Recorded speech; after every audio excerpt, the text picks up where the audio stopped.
ในวันที่9ตุลา2025อยู่ที่โรงเรียนมส.ปากสันได้หวนคืนประวัติมูลเสือความเป็นมาของวันครูแห่งชาติ7ตุลาคมรอบ31ปี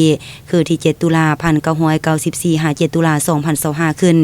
โดยเกียรติเข้าร่วมและเผยแพร่เอกสารของท่านบุญมณีสุริวงศ์อำนวยการโรงเรียนมส.ปากสัน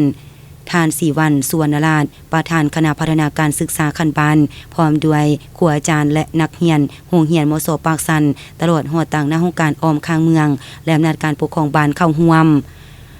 ก่อนจะเริ่มเข้าสู่พิธีก็ได้รับชมการแสดงศิลปวรรณคดีจากบรรดาน้องนักเรียนภายในโรงเรียนและทำพิธีไหว้ครูบาอาจารย์ที่ได้ศิษย์สอนตนผ่านมา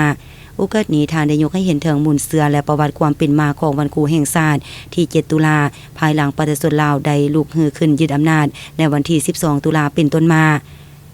การศึกษามีลักษณะศาสตร์จึงค่อยๆปรากฏตัวเป็นรูปเป็นทางขึ้นมา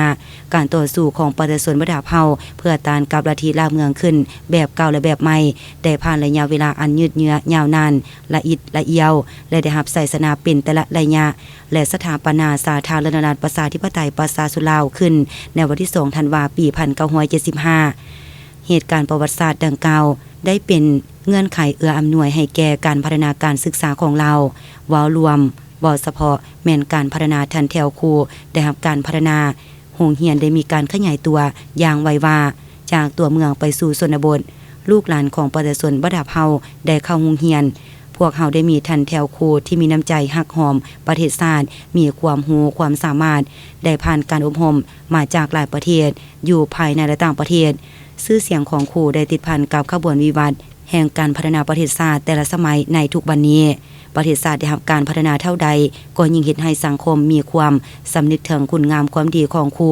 สนานพรรคและรัฐบาลเฮาจึงได้กำหนดเอาวันเข้ารับราชการของนายครูคำซึ่งแม่นครูผู้ที่มีสัญชาติลาวคนทับอิฐในวันที่7ตุลาเป็นวันครูแห่งชาติทุกๆปีพร้อมกันนี้ในพิธีก็ยังได้มอบใบยงยอคันกระทรวงศึกษาธิการและกีฬาให้แก่ครูอาจารย์ที่มีผลงานดีเด่นจำนวน18ท่านหญิง10ท่านใบยงยอคันแผนก